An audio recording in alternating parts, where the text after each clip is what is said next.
They once declared that Africa's wheels could never turn without first kneeling for fuel. They said our children's legs must bear the weight of miles beneath a punishing sun, even as billions vanish to send cold machines into the sky. Yet today, in the heart of Ouagadougou, 155 gleaming new buses stand ready enough to carry 250,000 students to school every single day, built without a single coin from the IMF. These engines do not simply growl with diesel, they thunder with defiance. This is more than transport, it is a declaration that our future will never again be outsourced. If a nation as small as Burkina Faso can make this happen, what excuse remains for the giants of our continent? Tell me where you are watching from and subscribe not for entertainment, but to join a continental awakening led by Ibrahim Traore. For generations, public transportation in Burkina Faso was not so much a service as it was a wager with luck. In the capital, the fortunate ones might squeeze themselves into a minibus that groaned and clattered like an overworked drum, its frame held together more by wire and whispered prayers than by metal. In the countryside, the concept of a timetable was a foreign luxury. A battered market truck might pass your village once a week, and if it was already full, your only choice was to walk. For children, this was more than an inconvenience. It was a barrier made of time and distance. Across the open savanna, boys and girls would rise long before the first blush of dawn, their small feet pressing through the cool earth, raising little clouds of red dust in the dim light. Their morning path was not a road of promise, but an exhausting trial that slowly wore away their will. Many never made it past the first term in school, not because their minds could not grasp the lessons, but because the daily journey drained them of strength and hope. Dreams were not measured in ambition, but in kilometers. And for too many, the road to the future was simply too far to walk. It was into this long shadow of absence and resignation that the 155 buses arrived. The day they were unveiled was not merely an entry on the national calendar. It was a day that felt like the breaking of a long fast, a sudden rain after years of waiting. From the first light of morning, crowds began to gather in Ouagadougou, drawn by whispers and excitement to witness something entirely new. An entire fleet of brand new public buses, all at once, all for them. The sun climbed steadily, its light spilling over rows of gleaming machines, their fresh white and green paint reflecting like ripples of river water. Each bus carried the scent of unmarked seats, the clean tang of metal untouched by rust, and an unspoken promise that countless journeys would begin here, unbroken, uncut short. The air trembled with the rhythm of traditional drums, their deep heartbeat weaving through the crowd. Griots sang of kings and warriors, their verses now adding the name of a leader who fought battles not only with weapons, but with vision. Children in pressed uniforms waved tiny flags, their laughter running alongside the drumbeats. Many had never stood so close to a bus before. Some reached out tentative fingers to touch the cool metal, as if confirming that this dream had taken solid form. Near the front, an elderly woman leaned on a carved wooden cane, her frame weathered by decades of work in the fields. Her eyes glistened, though her voice was steady. She spoke of her own school days of walking 10 kilometers each way under the punishing sun, only to be pulled from class and sent back to the land. Looking at the buses, she whispered a prayer. Each of these, she said softly, is a pair of wings. Wings for the children, wings for the nation. Those around her listened in silence, some crossing themselves, others lifting their palms to the sky. In that moment, the buses were no longer machines. They were vessels carrying something far heavier than passengers. They were carrying possibility itself. Yet in the midst of celebration, an unspoken question lingered. Was this just about buses, or was it about carrying an entire nation out of the shadows?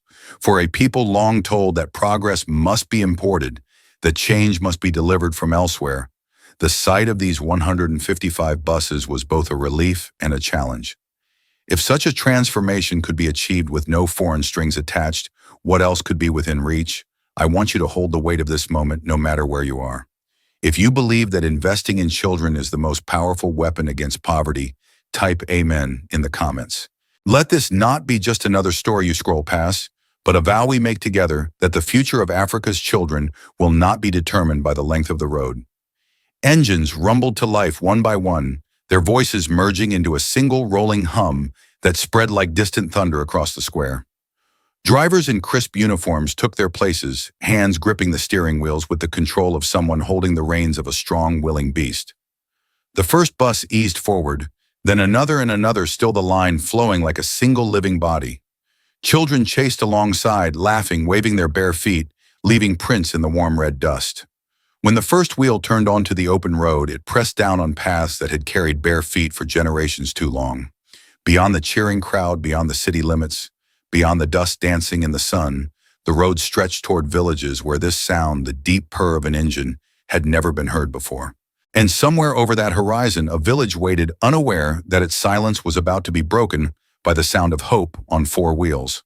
The wheels were turning now, and they carried more than students. They carried the certainty that this time the journey would not end before the destination. The first bus reached the village just as the first light of sunrise spilled across the horizon. Its headlights cut through the thin veil of mist still clinging to the acacia trees, and its tires pressed into a road that until this very morning had only known the weight of bicycles, donkey carts, and the bare calloused feet of those who had no choice but to walk. For years, this place had been bypassed by the promises of public service. Pledges had arrived like the dry season clouds, swollen with words empty of rain, and then drifted away. But today the air carried something entirely different, the low, steady rumble of a diesel engine, the unmistakable sound of arrival. Musa heard it before he saw it. 17 years old, tall for his age, but his shoulders curved forward from the years spent hauling his school books, a worn water bottle, and sometimes his younger sister along the endless road to class. 2 years earlier, he had dropped out entirely. The walk had grown too long, the heat too brutal. By the time he reached school half the morning, lessons were already lost, and the return journey under the midday sun felt like a punishment without end. His parents urged him to stay in school, but the land demanded labor, and the road demanded too much of him. Now standing at the village edge, Musa watched the bus appear out of the morning mist. To him, it was not just a machine, it was a bridge laid down between a life he had resigned himself to and a future he thought had slipped away forever. The doors opened with a clean hiss, and he stepped inside with a mix of disbelief and reverence. The seats were firm, unscarred, the windows clear and bright. In just 20 minutes, he would be at the school gates, the same trip that had once stolen an hour and a half from every morning of his youth. Musa's story was only one among thousands unfolding across the country that day. Yet beyond Burkina Faso's borders in rural Kenya, Tanzania, and other corners of the continent, children still rose before dawn to begin their daily trek, barefoot over rocky paths, carrying their lunches in battered tins uniforms, already dust-stained before the first bell rang. Kenya, with all its resources and international ties, had yet to match such a program on this scale. And so the question rose like a challenge carried on the wind. If Burkina Faso can achieve this without waiting for foreign approval, why not everywhere? What invisible chains keep the wheels from turning in other lands? Part of the answer lies in the kind of advice that arrives dressed in the polite language of efficiency. Not long ago, the International Monetary Fund suggested it would be more sustainable for Burkina Faso to outsource public transport to private contractors rather than purchase buses outright. On paper, the argument had a certain logic. In reality, it meant surrendering control over who could move, when they could move, and at what price. It meant the roads to schools, to markets, to hospitals would remain hostage to someone else's profit margins. Ibrahim Traore's government rejected this. They chose ownership over dependency, permanence over fragile convenience. The resistance to that choice was discreet in public, but fierce behind closed doors. Critics called it reckless, predicting the buses would quickly break down, that the state would mismanage them, that the whole dream would stall in the dust. But in villages like Musa's, where the sight of a bus meant the difference between a life tethered to the fields and the possibility of education, those warnings seemed far away. Here the proof of change was something you could touch, climb aboard, and ride into town. If you are watching this now, know that this is not merely the story of Burkina Faso. It is a question directed to every African nation, every leader, and every citizen who has ever been told to wait for permission. Share this if you believe Africa should draw its own roads, not trace the lines handed down by others. Let the sight of these 155 buses rolling through the red dust be a signal that we will no longer allow others to chart our journeys for us. As the bus pulled away from the village that morning, Musa sat by the window, his school books resting on his lap. He watched the road unspool before him, the same road that had once stolen his time, now carrying him forward with speed and purpose. Fields rolled past in a blur of green and gold, farmers already bent to their work. Goats scattered at the growl of the engine, and children along the roadside waved with both hands as though their joy alone could push the bus faster. The road ahead had been newly graded and leveled for this route, its edges lined with fresh gravel that caught the sun. It was smooth now, but in the distance the path curved toward low hills where dark clouds were gathering. The journey was only beginning, and not every mile ahead would be easy. That is where we now turn to the storms that rise when change begins to move. The buses had been on the road for only a few short weeks when the first whispers began to curl through the air like smoke. At first they were small, almost harmless murmurs, traded at market stalls, muttered over small cups of tea in dimly lit cafes. People claimed they had heard from reliable sources that the buses were cheaply made, that the engines were not new at all, but second-hand cast-offs, and that within 2 years they would be nothing more than rusting shells on the roadside. By the second month, the rumors had grown teeth. They were no longer casual comments. They had become a story with its own momentum. A group of entrenched interests, those who had made fortunes from the absence of affordable public transport, began to feed the fire. Sympathetic radio hosts repeated the claims on air, anonymous articles appeared online, and the message was sharpened to a single point. These buses were not a symbol of progress, but a reckless gamble that would leave the nation stranded. In truth, their fear had nothing to do with engines breaking down. It was about something far more threatening to them. The buses were dismantling their monopoly over the nation's mobility. For decades, transport in Burkina Faso had been a private game controlled by a small circle of powerful families and their foreign partners.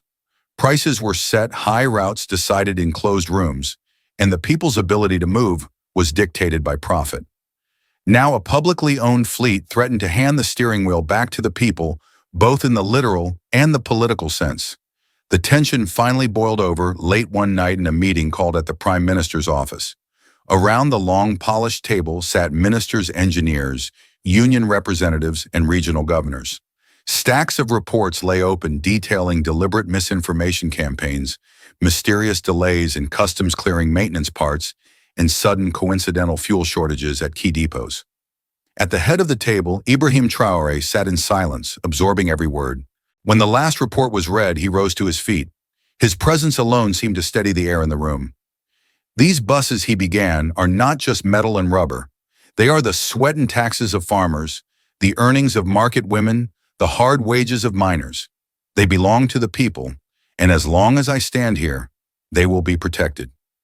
We did not fight for these buses so they could be surrendered to greed.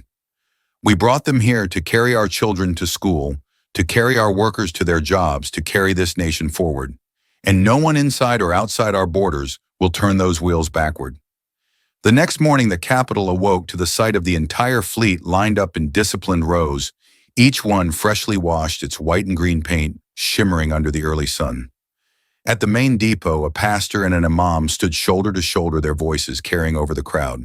Together they prayed, Christian hands raised to the heavens, Muslim palms open in quiet supplication for protection, strength, and unity.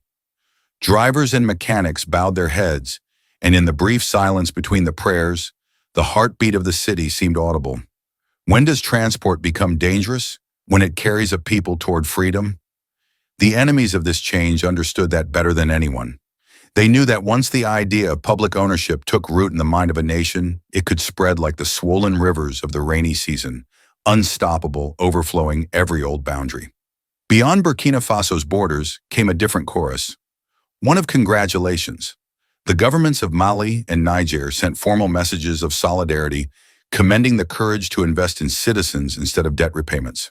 They spoke of a vision, an interconnected AES transport network, where a student from Ouagadougou could one day ride a bus all the way to Bamako without stepping off, and where traders could move goods across borders without paying tribute to private monopolies.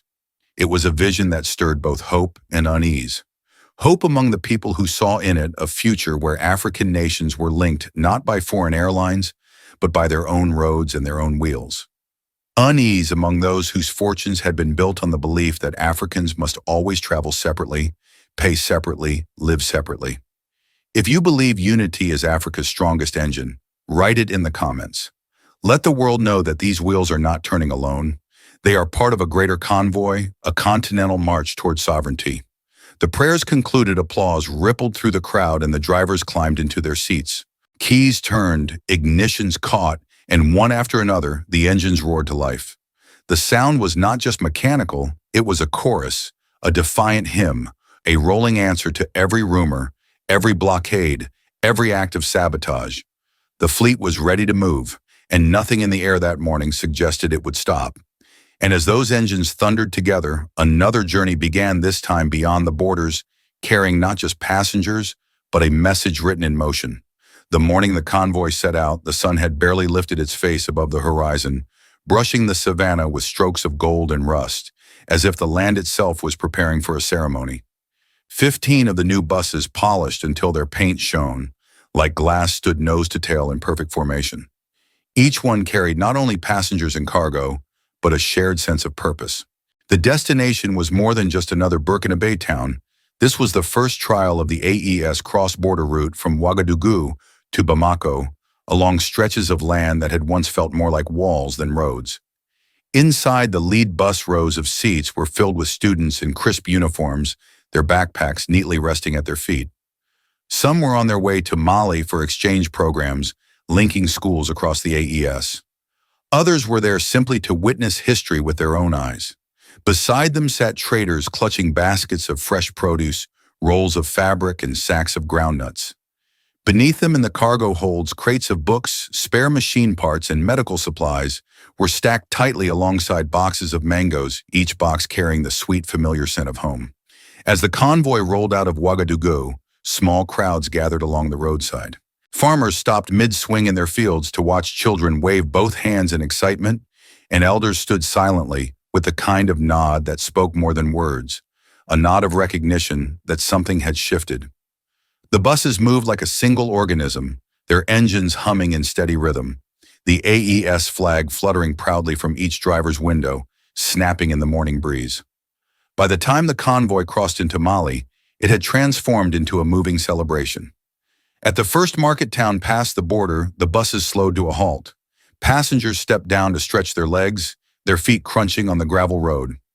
Under the wide shade of a mango tree, a woman named Miriam sat with a tray of fruit. Her face broke into a wide smile at the sight of the schoolchildren.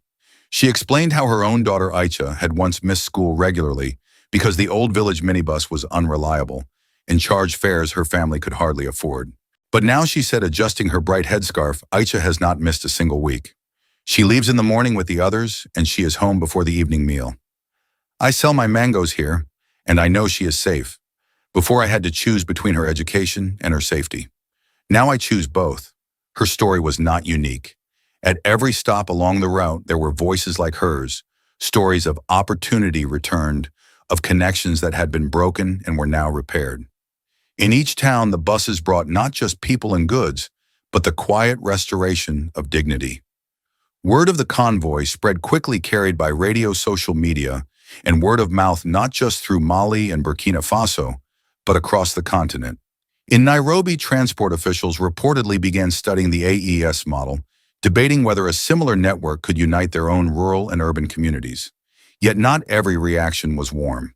The World Bank issued a statement of concern over the long-term sustainability of such publicly owned fleets, warning about maintenance costs and the risks of state-run operations. Why should a bus crossing a border inspire fear? Because it carries more than passengers. It carries ideas, and ideas once set in motion are harder to stop than any vehicle. These buses were proof that nations could link themselves without waiting for permission, without mortgaging their independence to distant lenders. If you are watching this, you already understand this is not only transport. This is the weaving of a continent, one route, one journey at a time. Share this video so that the image of this convoy, these flags, these faces, these goods moving freely, can reach every corner of Africa, from the salt deserts to the deep rainforests, from bustling ports to the smallest mountain hamlets. Let people see what becomes possible when we build with our own hands. As the convoy entered the final stretch into Bamako, the road narrowed, framed by crowds on both sides. Traders held up their goods as an offering of welcome, children clapped to the beat of hand drums, and old men raised their walking sticks in salute. Some waved the AES flag while others simply lifted open hands palm to palm, as though passing warmth and pride across an invisible line in the dirt. In that corridor of hands and voices, the convoy advanced not merely as a line of machines, but as a moving message. The wheels turned steadily, carrying the sound of applause, and the image of a continent remembering that its borders were drawn by others, but its roads could be built by itself. Beyond the cheers and the waving flags lay the next challenge to keep these wheels turning, not just for months but for generations to come. The convoy's triumph brought a wave of pride across the nation, but pride alone does not keep engines alive. Victory on the road had to be followed by victory in the workshop. Within weeks of the first cross-border journey, attention shifted to a quieter, less glamorous but equally decisive front maintenance. For decades in Burkina Faso, serious repairs had been outsourced to foreign companies with spare parts imported at inflated prices and repair schedules dictated by someone else's priorities. If the 155 buses were to endure, they could not simply be driven. They had to be tended to with the same patience and care a farmer gives to his most precious fields. That philosophy took shape in a new maintenance yard on the outskirts of Ouagadougou.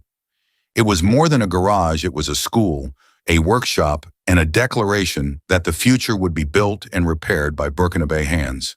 Here, teams of young engineers, many freshly graduated from local technical institutes, studied every curve and circuit of the fleet.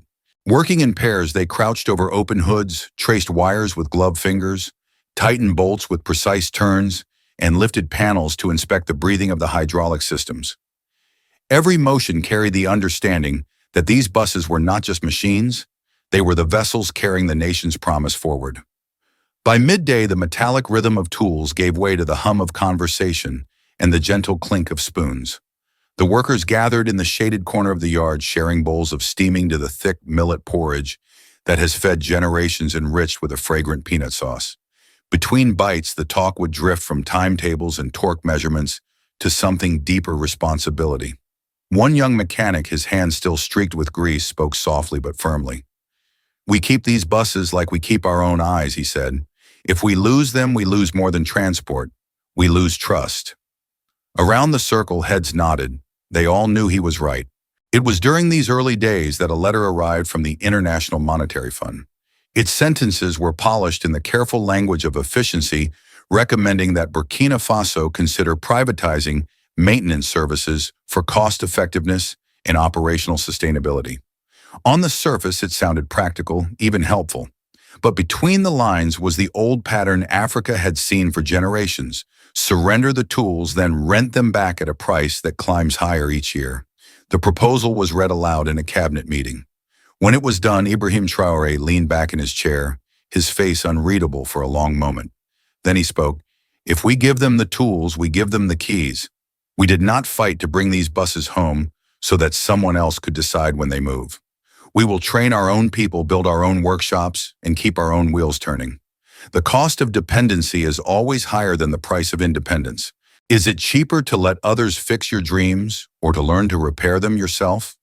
The question was not just rhetorical, it was a challenge to every African government willing to listen.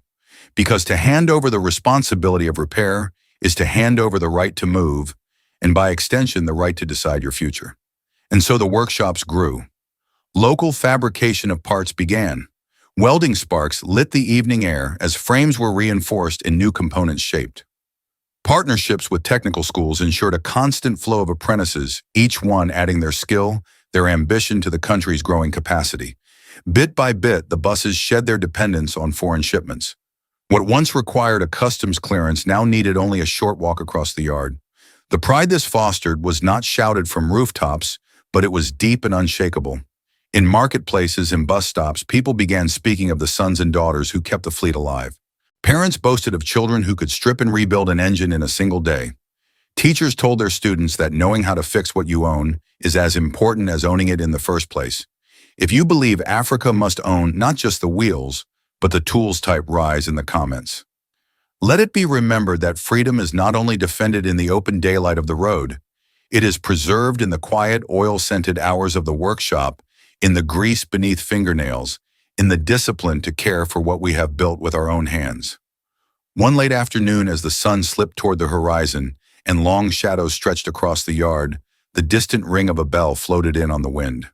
It was not a factory shift bell, nor a call to prayer. It was the bell of a school marking the end of the day. Across the city, students were stepping off the buses, their laughter spilling into the streets.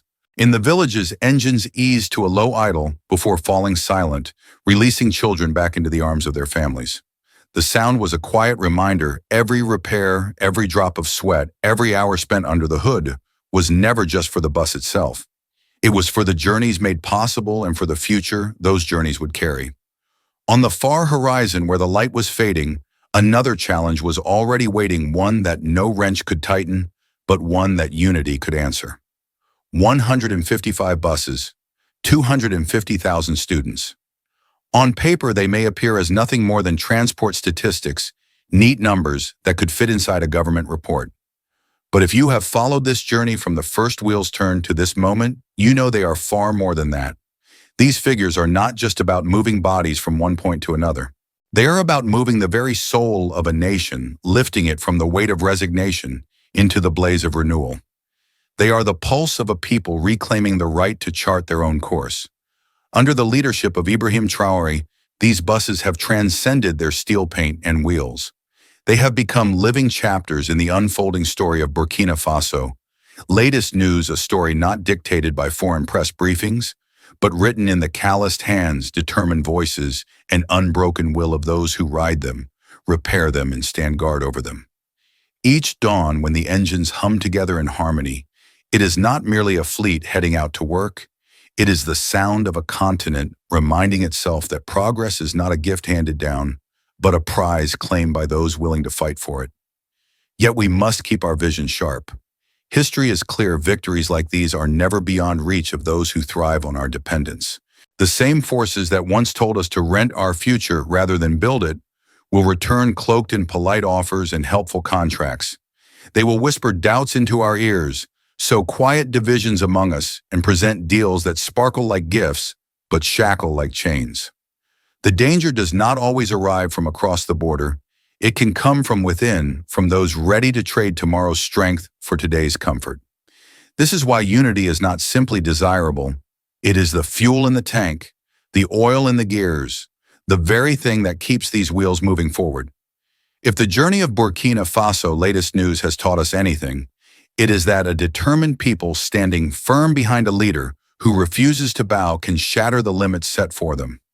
Ibrahim Traore's refusal to surrender ownership, not just of the buses, but of the routes, the workshops, and the vision itself, is a living blueprint for every African nation daring to break the cycle of dependency. Understand this is not the end of the road. This is the gateway to 1,000 more. Picture a day when buses like these glide daily across the Sahel, connecting classrooms in Ouagadougou to science labs in Bamako, linking markets in Niamey to ports in Dakar. Imagine a morning when no African child wakes up wondering if they will make it to school because transportation is no longer a privilege rationed out but a right guaranteed. This future is not a distant dream. It is a station waiting down the line if we keep building together, if we keep moving as one. The challenge now is to protect what has been built, to see these buses not as fragile gifts to be admired, but as hard-won responsibilities to be guarded.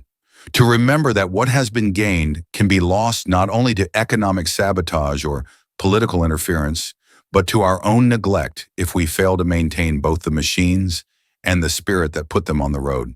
The wheels are turning now, and they will not stop until every African child rides toward a tomorrow built with our own hands. But we must never forget the moment we release the steering wheel, there will be eager hands waiting to guide us back into the ruts of dependence. We cannot and must not allow that. Not now. Not ever. If you are watching this, you are already part of this convoy. Do not let your role end here. Subscribe not because you need another video, but because you believe in a continental awakening. Share this message with your family, your neighbors, your community, so they too can see that Africa is not sitting still, waiting for rescue. Africa is driving its own bus, choosing its own route, and setting its own destination. Let the world hear you say that the story of Burkina Faso latest news is the story of a people who have decided their children's future is worth every sacrifice. Stand with Ibrahim Traore. Stand Stand with the mechanics whose hands keep the fleet alive, with the drivers who greet each dawn on the road, with the students who step off at the school gates, and with the market women who load their baskets, knowing they will reach their customers on time. Stand with every nation bold enough to draw its own map instead of tracing the lines left by others. And when someone asks you if 155 buses can truly alter the course of a country, meet their gaze and answer without hesitation, it already has. The road is open. The convoy is moving. There is a seat for every African willing to rise. The only question left is, will you take it?